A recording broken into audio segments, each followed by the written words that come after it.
Angels! Kamusta? Welcome back to Pinay Angel Tarot. This reading is a love message for no specific sign. This is for anyone, kahit ano man ang zodiac sign mo. General love reading, kaya maaaring mag-resonate o hindi. Pero pag nag-resonate, comment nyo para alam ko. Kamusta kayo, guys? Comment present para alam kong nanonood kayo. You have charisma, love flows to you. You radiate charisma and charm. Taray naman.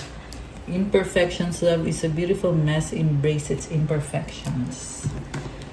Celebrate the day. Celebrate the love you share with those who matter most. And secrets. Something is hidden from you. Someone isn't being truthful.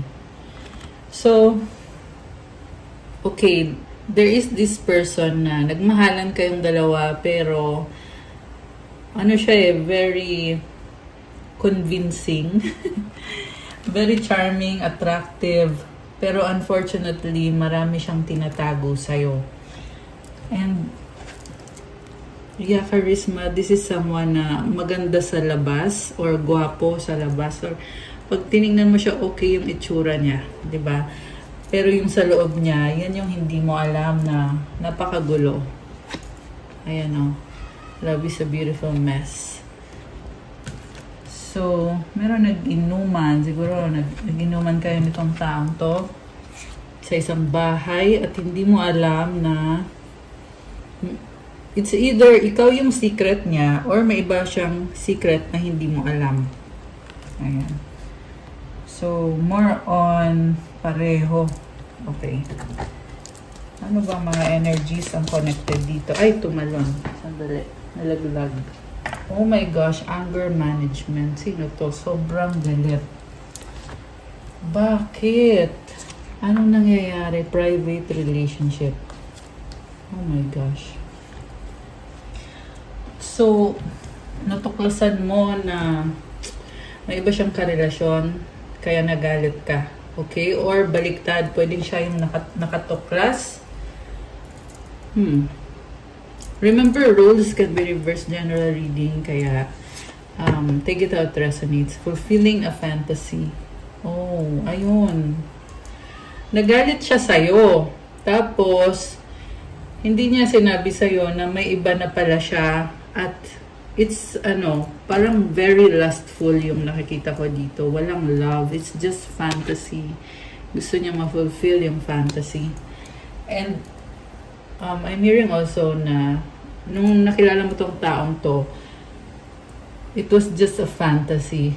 Okay? Yun yung akala niya, kaya hindi ka niya sineryoso.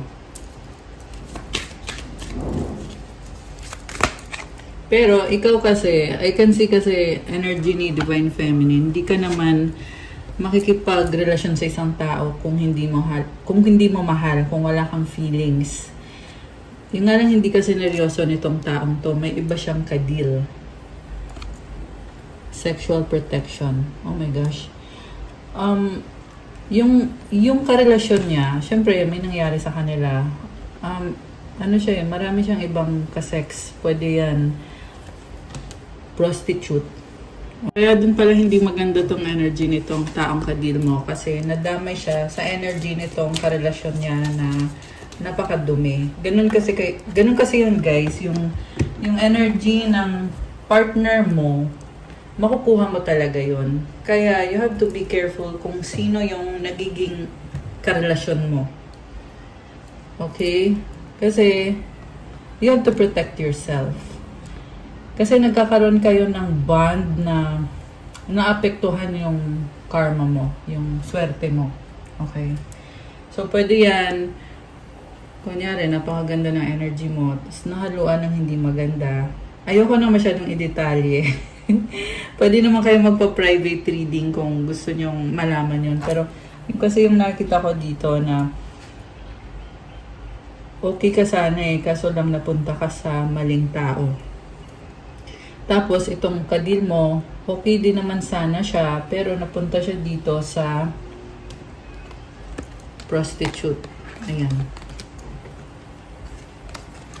Emotional intelligence, burning evidence. So, tinatago niya lahat ng ebidensya. Ayaw niyang matuklasan mo na may iba siya. This person is living a double life. Ikaw, walang kamalay-malay, walang kaalam-alam. Ayan. Emotional intelligence. Okay, so tingnan natin from the tarot. Alisin ko muna to, guys. Okay. So, tingnan natin, guys. Anong mga energies ang connected sa ating mga subscribers ngayon? Anong mga energies connected sa ating subscribers? Parang ayaw. Ayaw mag-cooperate yung cards. Okay. So we have Knight of Wands. Someone wants to reach out and reconnect kasi malungkot siya. Niisip ka niya, namimiss ka niya, ikaw yung happiness niya. Pero mukhang nasa malayo tong taong to at siya din yung nag-end ng connection niyo. Or may ginawa siya, parang naging harsh siya sa'yo. Pero ngayon nagbagong isip niya at gusto niya ngayon ipaglaban yung connection niyo.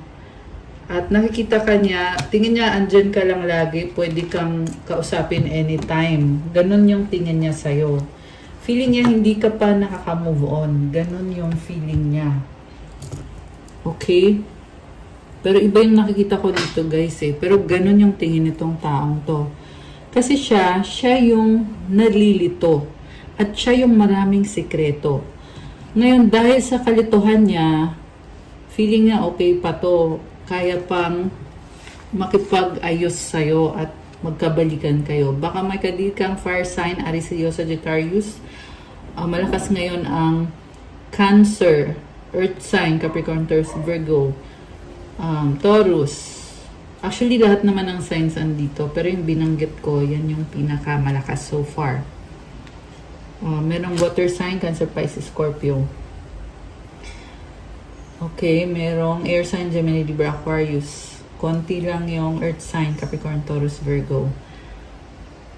So, nag-iilusyon itong taong to na gusto mo siya at andyan ka lagi para sa kanya. Also, meron dito parang tingin niya sa'yo immature. Okay, bakit kaya ganon? So, gusto niya to take the chance with you. And parang matagal to makaka-move on pa. Yan ang sabi dito, guys. Alam mo kung bakit siyang matagal na hindi makaka-move on sa'yo? Kasi iniiwasan niya yung emosyon niya. So, yan tuloy nagiging hanging. And ang nangyayari is things are up in the air. But I'm hearing naman na nagkakaroon siya ng healing. Yung nga lang mabagal. Okay, mabagal yung movement. Pero yes, may nakita kong healing dito sa taong to. Kaso lang, problema kasi, malihim to masyado. So, I don't know. Mukhang may trust issue dito, guys. Nakikita ko na gustong-gusto niya mag-settle down kasama ka.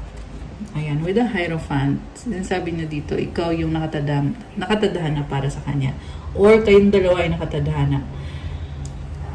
Gusto nga mag-propose sa'yo nitong taong to. Kaso lang, hindi pa siya ready in a way. Kasi, yung finances, nagsastruggle yung finances niya. And then, yung iba sa inyo, guys, may lihim tong taong to na may iba siyang karelasyon or may pamilya na siya sa iba. At may nakita kong father figure eh. So, baka kasi may anak to sa iba.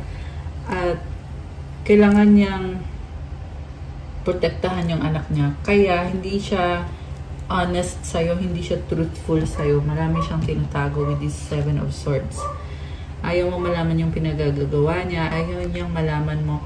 Mukhang may relasyon pa sila nung tinatago niyang person or yung kabit niya or yung ex niya or yung karmic na kadil niya. Kasi tinatago. And the reason kung bakit niya tinatago is kasi kinokontrol siya ng karmic and toxic yung taong kadil niya. Pero dahil sa'yo nagkakaroon siya ng healing, yun nga lang hindi siya makaalis sa toxic situation niya. And, King of Pentacles, still attracted sa'yo itong taong to at hindi kanya kayang kalimutan. Pero may iba din siyang, yun yung problem talaga eh. Kasi hindi kanya makalimutan, pero may iba siyang karelasyon na sinisikreto niya sa'yo. So, hindi to aamin. So far, sa nakikita ko dito, hindi niya sasabihin sa'yo kung ano talaga nangyayari sa kanya. Kasi yung sasabihin lang niya sa'yo is mahal ka niya at ipaglalaban ka niya. Okay? Pero, nakita ko din guys at the same time na hindi niya naman kayang panindigan tong sinasabi niya na ipaglalaban ka niya kasi nga stuck siya sa isang sitwasyon. Kaya may movement na sobrang bagal. Okay? Yeah, merong sobrang bagal na movement dito. Parang ang nasisense ko sa taong kadil mo ay niloloko lang yung sarili niya kasi pinapaniwala ka niya or pinapaniwala niya yung sarili niya na okay kayo, kailangan ka niya, inspiration ka niya, gusto ka niya, mahal ka niya, pero walang nangyayari. Kasi nga, stuck siya sa isang sitwasyon. Okay? Pero I'm seeing na mukhang in love sa itong taong to at matagal pa siyang hindi makaka-move on, which is sinabi ko na yan kanina. With this Wheel of Fortune as overall energy, sinasabi dito na nasa isang situation siya na kumbaga, yun lang yun. Feeling niya, yung sitwasyon na yun ay karma or something na nakatadhana na wala siyang magagawa. So, ganun lang. Kung ano lang yung feeling niya na pwede niyang ayusin, yun yung gagawin niya. Kasi tingin niya kasi baka mahalin mo pa siya. Okay? Pero siya nga mismo hanggang isip-isip lang siya. Pero hindi niya naipapakita sa'yo kung ano yung totoong feelings niya. At hindi niya nasasabi kung ano iniisip niya. Kasi stuck siya sa isang situation. Someone is dimming their light. Yan yung nakikita ko dito. Ibig sabihin, hindi niya namimit yung full potential niya. Kasi nga may kadil siyang karmic na kinokontrol siya to the point na nagiging sarado yung isip niya or alam mo yun, hindi siya makagalaw na parang limited edition siya. Limited siya masyado. Hindi maganda guys. Pero feeling niya kasi dito, alam mo yung feeling niya na may pag-asa pa to, okay to, ganyan. Ganun yung iniisip nitong taong to. Very optimistic yung vibe niya. Ayan. Pero makikita mo dito na malungkot siya with this moon card kasi hindi ka maalis sa isip niya. Lagi niya iniisip, kamusta ka na kaya? And kita mo tong dalawang tower. Kayo yan So, siya, ikaw. So, iniisip niya na gusto niyang mag-merge yung dalawang tower na yan. Siyempre, hindi niya magawa yon. Kaya siya na-overwhelm. Kaya mayroong malaking moon dito. So, yan yung emotions niya na na-overwhelm siya at hindi naman siya gumagalaw, hindi naman kumikilos. Actually, maraming blockages tong taong to. Pero, for some reason, hindi ka niya mabitawan kasi ikaw yung happiness niya. Nandito sa ilalim ng, sa ilalim si Ten of Cups. So, ikaw yung inspiration niya. Lagi kanyang iniisip. And, ayan. So, kumbaga, ikaw yung ultimate fantasy nitong taong to. Actually, may nilaglag na card. Teka, kunin ko. Si The Hermit. Okay, baka may kadil kang Virgo or may strong Virgo sa chart. So, ngayon, focus siya sa sarili niya at parang mas gusto niya mag-isa, hindi niya pinapansin yung mga tao sa paligid niya. And, okay, tingnan natin, anong nangyayari? Bakit lumabas si The Hermit? Merong Queen of Wands sa bottom of the deck. This is someone very charming, attractive, nag-a-adjust siya sa'yo at pinag-aaralan niya paano makukuha yung loob mo para magkaayos kayo or para magustuhan mo siya. Kasi may pangangailangan siya sa'yo. So, ang tanong, ano ba yung pangangailangan nitong taong to? Pero sa nakita ko, guys, ano kanya, inspiration kanya. Ikaw yung nagpapasaya sa kanya. So, pag wala ka, sobra siyang malungkot. Okay? Parang may kulang sa buhay niya. Ganon yung pakiramdam nitong taong to. Okay. So, bakit andito yung Hierophant? Tingnan natin. Yung iba sa inyo merong ikinasal na sa taong to. Okay? Yung iba naman, kahit hindi kayo ikinasal, pero ang feeling kasi nitong taong to ay nakatadhana kayo. The High Priestess. So, malihim siya. And this is someone also na minamanifest ka niya at mag-isa lang siya. So, I'm seeing also someone na tinatry kang spell kasi feeling niya yun yung paraan para ma-in-love ka sa kanya, makuha niya yung loob mo. Okay? Love spell. Yeah, I'm hearing love spell. 5 of Wands and the 8 of Wands. May pag-uusap, may conflict. The Fool.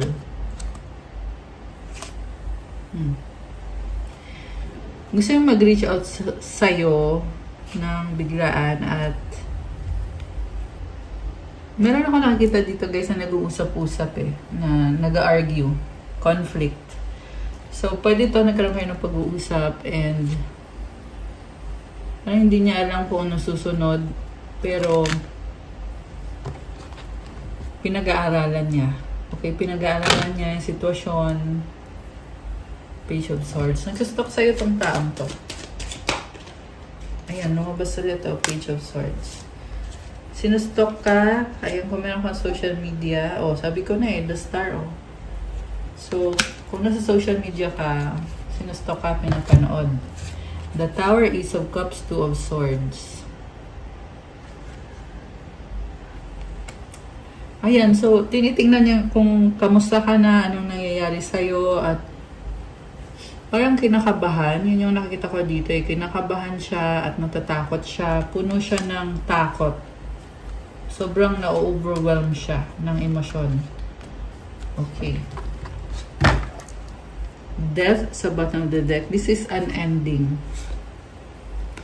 Alam mo, nauwi na sa depression to. Itong nangyayari dito sa taong to. And hindi niya kasi na-address yung mga issues. Kaya nagkakaganyan. This is someone na mahina yung loob niya. So, siguro, dahil may problema sa finances, nawawalan siya ng confidence, at ikaw lang yung nagpapasaya sa kanya. Which is, mukhang illusion lang din naman niya kasi wala naman akong nakikitang connection sa inyong dalawa na, kumbaga, there is no connection na, there is no relationship. Ayan, to make it short. Bakit ang tingin niya sa'yo ay Page of Cups? 4 of Cups. Okay.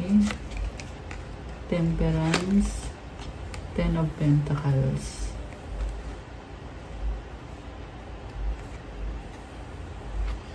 So, ikaw, malungkot ka, pero tinatry mo ayusin yung life mo. So, may blessing sa finances. Okay? And also, parang tingin niya sa'yo, very angelic. Ayun, kita mo yung angel na yan. And this is also healer, itong temperance na to. Okay.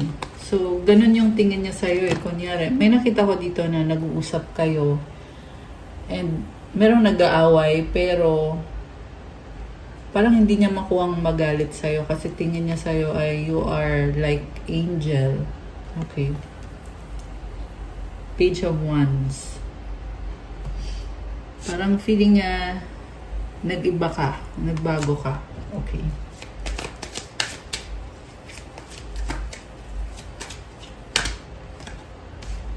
Anong outcome? Sinungaling kasi tong taong to Ayan, di ba? Kasabi ko lang, sinungaling, 5 of Swords. Alam mo, very hopeless. 3 of Pentacles. Alam mo yung kahit na konting pag-asa, kinakapitan niya. Talagang hoping na umaasa na malay mo naman. 10 of Swords. Ending na to. The Hanged Woman. Alam mo, sabi dito, parang gusto niyang balikan yung nakaraan. Naisip niya na, ano ba kayo dati? Ayan, Four of Wands. Naisip niya yung time. 444! Oh my gosh!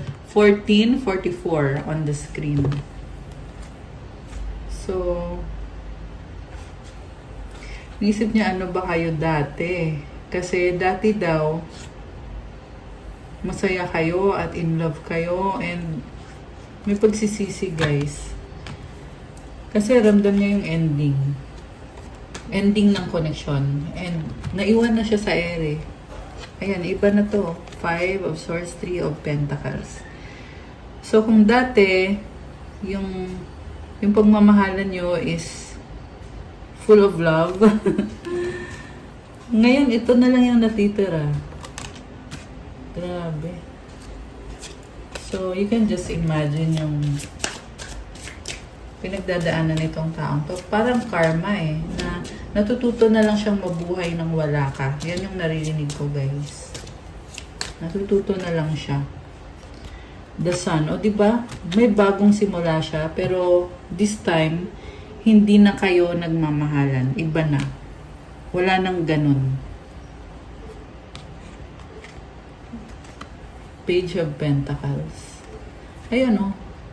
Mag-isa na lang siya. Parang, kung ano na lang meron sa life niya. Ace of Wands, 2 of Pentacles. Magician. King of Swords. 4 of Pentacles. So, meron dito, guys. Iniisip ka niya, kasi gusto kanyang kumbinsihin. Pero siya mismo sa sarili niya, natatakot siya sa mga pinaplano niya. At alam din naman niya na malabo. Ayan. Malabo na mangyari ang mga pinaplano niya.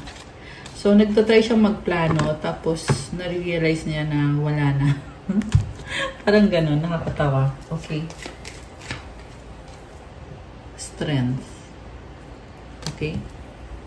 So, sinasabi lang dito na kahit iba na, kahit wala nang kayo, pero iniisip ka ng taong yan at attracted pa rin siya sa'yo. Okay? So, anong mga mensaheng gusto niyang sabihin sa'yo? Alisin muna natin to. Ayan. So, ito na. Mensahe para sa'yo. Okay. People don't believe in me. The passion is too much. How could you ever forgive the mess I've made? I can't stop thinking about you. So, why can't I tell you the truth? Parang sobrang nag-aalala itong taong to. Yan yung nakikita ko dito, guys. Na-overwhelmed din siya sa nararamdaman niya at hindi ka maalis sa isip niya. At hindi pa rin siya nakaka-move on kasi iniisip niya paano mo daw mapapatawad siya sa panglolokong ginawa niya sa'yo. Yes, meron nga talagang panloloko. I'm stuck in visions of us together. I cry at night. So, nag-iisip pa rin siya na magiging okay kayo or hindi niya pa rin natatanggap na hindi na kayo or wala na kayo kasi yun nga, visions of you together, yun pa rin yung iniisip niya, feeling niya kayo pa rin, pero syempre wala ka na kaya masakit sa kanya. Okay, I don't know who I am anymore. Will you leave me like the others? Mukhang traumatic din yung nangyari sa kanya dati at yeah, kasi parang hindi maganda yung energy na nakikita ko dito sa taong to, kaya ganyan. Please do what is best for your heart. Okay? I don't understand. Yeah, very foggy. Foggy yung pag-iisip niya. I can't let go of you. Ayan o, grabe. So, yan nga yung pinaka nakikita ko dito sa taong to na hindi siya makamove on. Ba't ganon? So, nagkamali siya ng taong niloko. Yan yung nakikita ko dito. Kasi, kanya makalimutan eh. Tsaka hindi siya makamove on eh. Akin ka lang possessive. Nanghihinayang too late. Buntis. You're special.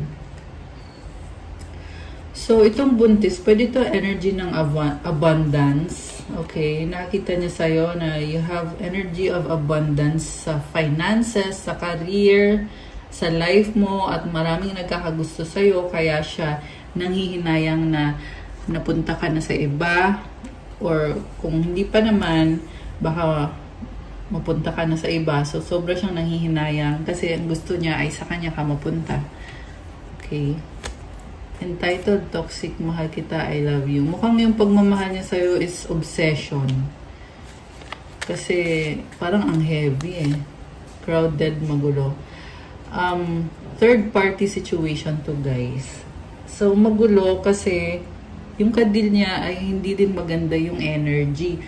Kaya, nagsastruggle siya at hindi siya masaya.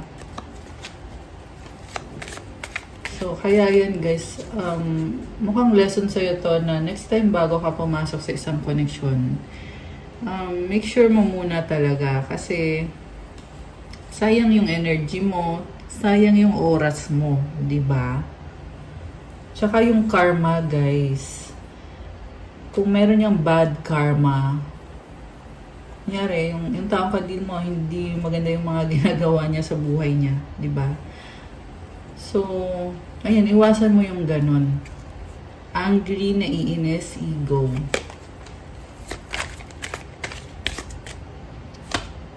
Friends getting to know. So, parang friend zone mo na lang siya. Problems, burden. Okay. So, merong nag-uusap dito about sa problems nyo.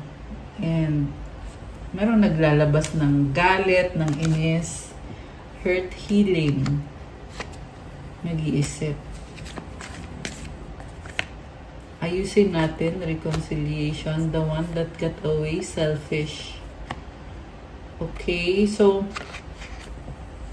gusto niya makipag-ayos kasi ikaw yung the one that got away. And selfish, siguro selfish siya sa'yo, ayaw niya mapunta ka sa iba, syempre. Ayaw niya mawala ka at obsessed siya sa'yo. Friend zone, BFF. Ayun na nga, parang friend zone mo tong taong to ngayon.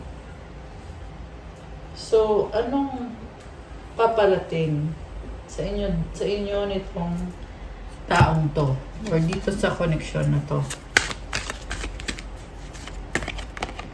Oh, Earth sign, Taurus, Virgo, Capricorn.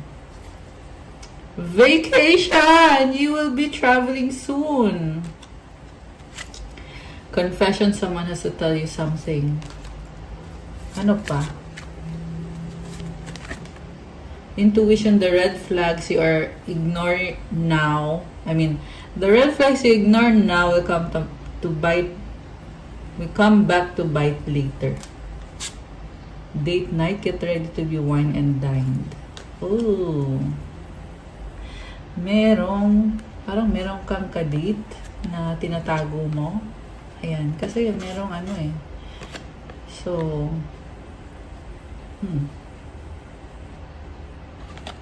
meron din dito guys na may iba siyang kadate at inobserbahan niya, kino-compare niya ikaw at yung isang person. Okay? Pregnancy, someone is expecting. Distance, you and your partner may be physically or emotionally distant. Commitment, things are getting serious. Oh. So, again, pregnancy, pwede yan abundance energy. Okay. So, ano naman ang masasabi ng mga angels mo para sa'yo? Okay?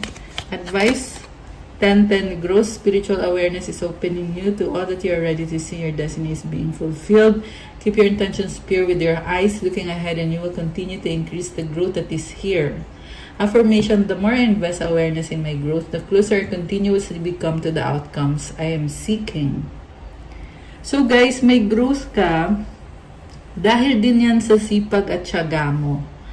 Kaya diretso ka lang daw, magpatuloy ka lang daw kasi lalo pang gumaganda, lalo ka pang nagkakaroon pa ng growth. So, it's like telling you na you are on the right path, nasa tamang landas ka, kaya pagpatuloy mo yan. Okay, comment, claim growth, comment 10-10 to claim this beautiful energy. Isa pa nga.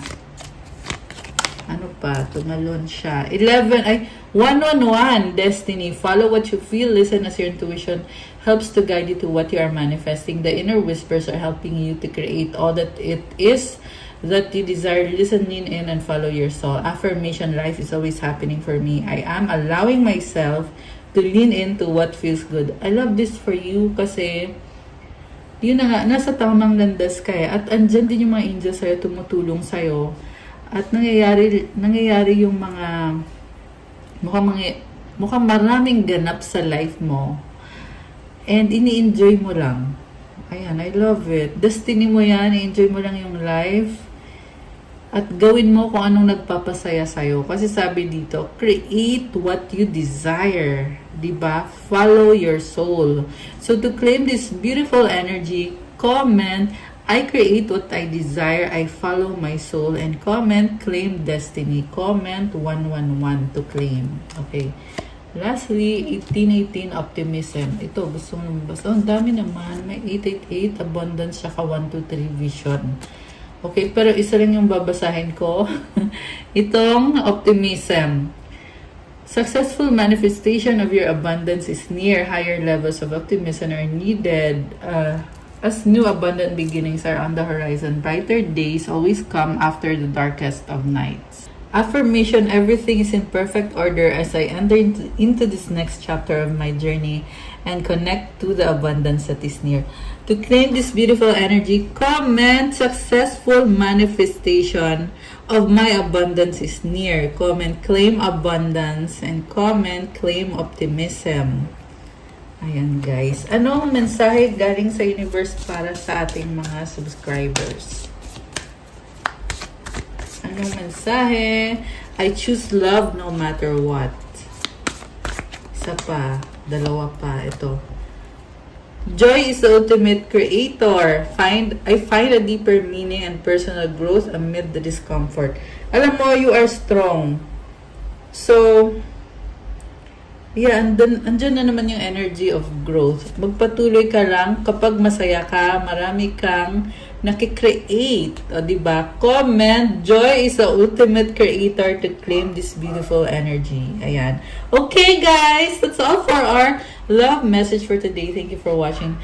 Pa-like ko ng video, comment, subscribe, hit the notification bell. Kung kailangan nyo ng gabay, kung nag-resonate kayo at kailangan nyo ng more information, pwede kayo magpa-private reading. Message nyo ako sa Viber or sa WhatsApp. Nasa description box yung contact details.